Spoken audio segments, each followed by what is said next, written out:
Baru-baru ini ada film animasi yang lagi dibicarain banget di sosmed. Judulnya Merah Putih One for All. Nah, ya itulah judulnya. Ramenya gara-gara dihujat sih sebenarnya.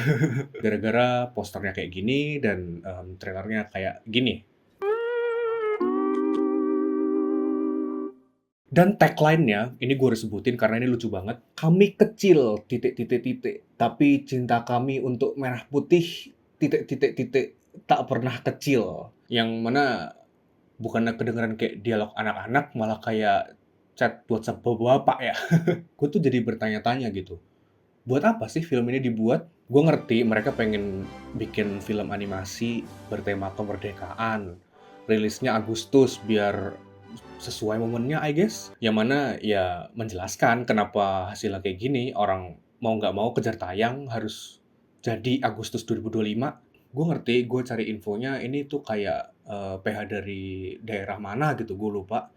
Yang mana poin gue adalah ya resource-nya nggak sebanyak PH-PH di Jakarta. Tapi itu baru menjelaskan keterbatasan dan kenapa filmnya tuh terburu-buru gitu. Itu tidak menjelaskan pertanyaan utama yang mana gue yakin semua orang bertanya hal yang sama soal ini, yaitu kenapa harus film animasi? Gue nggak tahu, gue bukan bagian dari PH-nya, gue nggak ikutan pitch meeting-nya, gue cuma bisa nebak-nebak. Tapi, satu hal yang pasti adalah, gue yakin di pitch meeting-nya ada momen di mana percakapannya itu berkutat di seputaran ini. Film Jumbo rame nih, bikin animasi juga yuk. Udahlah ya bahas merah One for All apalah itu gue nggak inget. Karena ya kita semua tahu lah kalau ya kualitasnya begitu. Gue juga nggak mau nge-react kayak trailernya atau posternya lebih jauh gitu. Karena di konten-konten lain udah banyak. Di video kali ini gue lebih mau mengajak soal apa yang bisa dipetik. Apa yang bisa dipetik dari fenomena One for Merah for All apalah itu. Ya itulah pokoknya. Kalau gue nangkepnya ini cuma permulaan. Contoh jelek pertama dari banyaknya film animasi yang pengen ngikutin kesuksesannya Jumbo ke depannya. Apakah salah mau ngikutin kesuksesannya Jumbo? Ya enggak, natural aja, namanya bisnis, yang paling laku ya pasti bakal diikutin selanjutnya. Yang mana itu artinya akan ada perubahan di landscape perfilman Indonesia ke depannya. Kira-kira bakal jadi kayak gimana ya?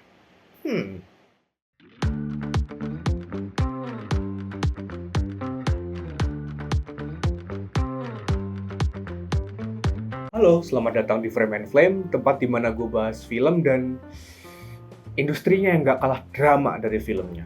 Video kali ini gue agak beda ya, bukan review film, tapi lebih ke review fenomena, review fenomena dan spekulasi-spekulasi sotoy yang akan gue lontarkan beberapa menit ke depan. Kali ini gue mau bahas kesuksesan Jumbo dan apa artinya untuk perfilman Indonesia ke depannya. Tapi sebelum kita masuk ke Jumbo, gue mau ngejelasin konteks dulu, yaitu gue mau ngebahas KKN di Desa Penari.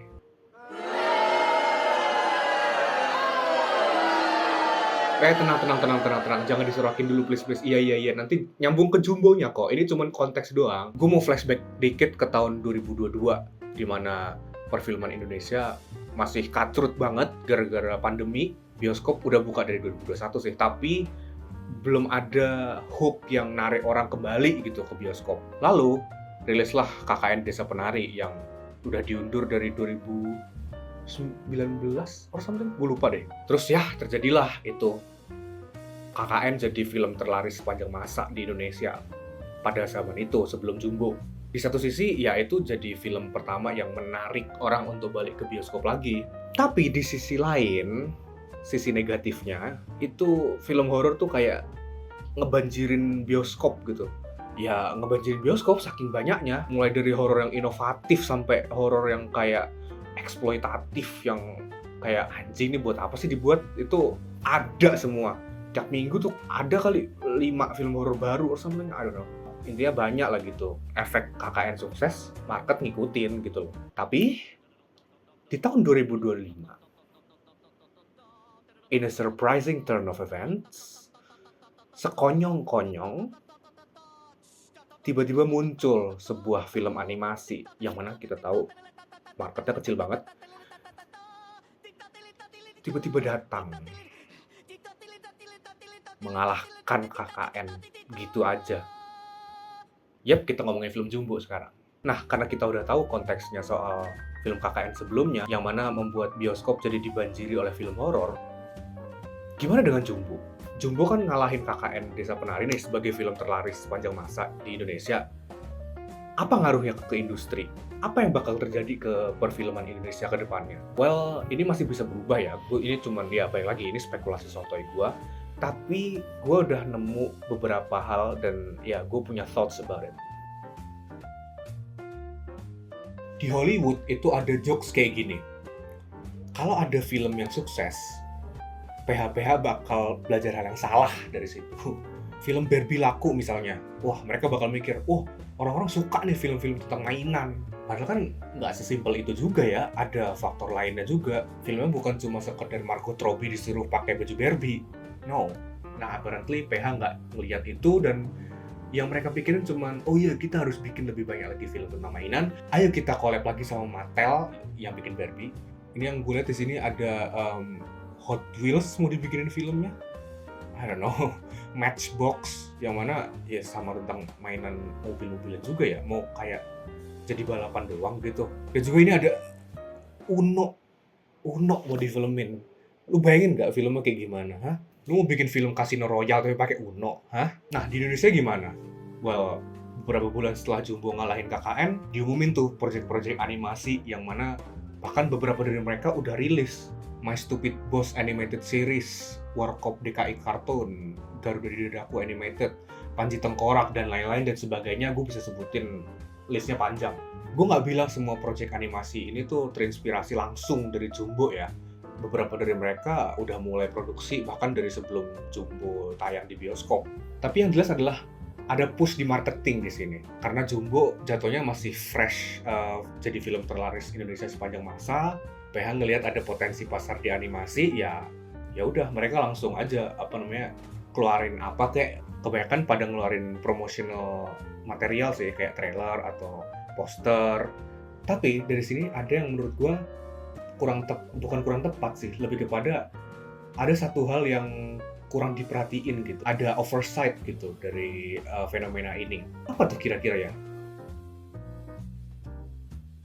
Menurut gua, hal yang nggak kalah penting untuk di-highlight dalam kesuksesan film Jumbo adalah film ini laku bukan sekedar gara-gara film animasi, tapi juga karena ini film anak-anak. Kenapa kok gitu?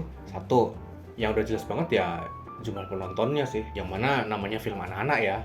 Naturally, orang tua akan bawa anak-anaknya nonton di bioskop. Lihat aja, satu keluarga misalnya bapak, ibu, anak 2 gitu, 3 deh. Udah berapa tuh tiket kejual? Dan juga ini bukan pertanda negatif ya emang natural aja. Di Hollywood juga gitu kok, film-film yang ratingnya PG atau PG-13 lebih rame daripada yang ratingnya restricted atau 17 tahun ke atas. Ya, that's just how it works gitu, itu common sense aja. Makanya dulu pada zamannya Deadpool 1 sama Joker 1 itu kayak jadi anomali gitu. Umumnya film yang ratingnya 17 tahun ke atas nggak bakal serame yang 13 tahun ke atas. Kalau misalnya mau dibilang kayak, tapi kan dari dulu banyak orang tua yang ngajak anak nonton film-film yang nggak sesuai ratingnya.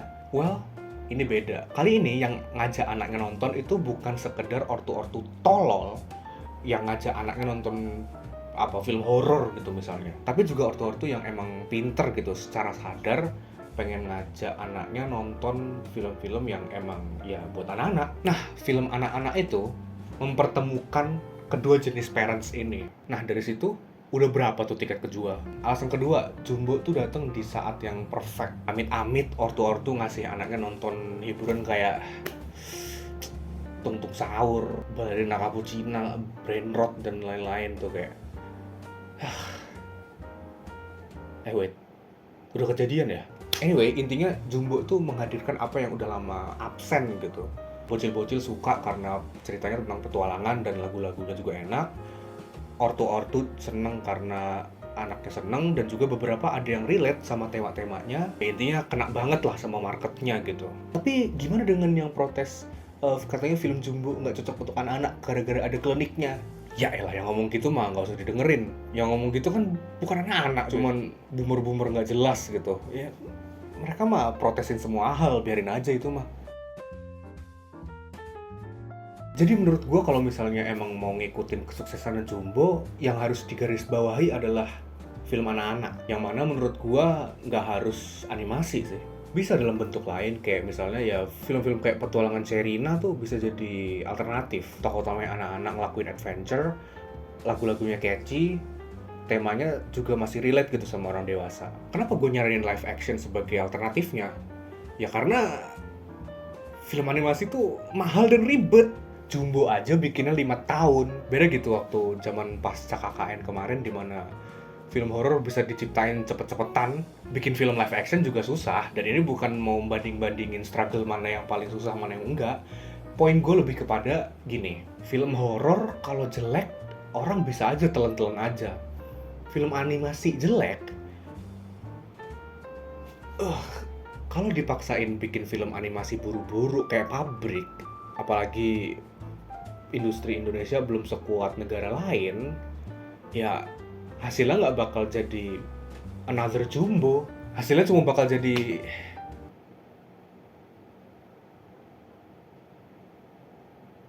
ini. Mungkin akan muncul pertanyaan gede ya, kayak gimana caranya membiasakan orang tua untuk membawa anaknya nonton film anak-anak live action, yang mana zaman sekarang film anak-anak yang nggak kartun tuh kayaknya nggak ada contohnya gitu. Kayak kalau dulu kan ada tuh Home Alone, Stuart Little, atau iya Petualangan Sherina, Joshua Oh Joshua, yang kayak gitu-gitu kan ada contohnya ya. Kalau sekarang nonton harus di training dulu biar mau gitu ngajak anaknya nonton film anak-anak live action. Gue sendiri belum nemu sih jawabannya kayak gimana, tapi menurut lu gimana? Pertanyaannya menarik nggak? Atau lu punya jawabannya? Coba komen di bawah. Oh iya, dan gue juga mau nge-point out hal yang penting banget kalau misalnya emang industri mau pivot ke film anak-anak, yaitu keamanan dan kenyamanan tempat syuting tuh harus ditingkatkan lagi sih. Harus wajib banget, kudu banget dipastiin anak-anak itu berada di environment syuting yang aman, nyaman, dan ya sesuai regulasi gitu. Balik lagi ke pertanyaan awal. Kenapa sih film-film kayak One for Merah Putih All apalah itu kok bisa gitu film-film kayak gitu dibikin? Orang-orang bilang sih itu kayak pencucian uang lah, apalah. Well, kalau gue pribadi nggak mau ngeluarin tuduhan apa-apa dulu. Gue mau ngajak kalian untuk positive thinking. Ayo, kita harus positive thinking dulu, ya. Jadi, positive thinking gue adalah mereka cuma bego baca tren.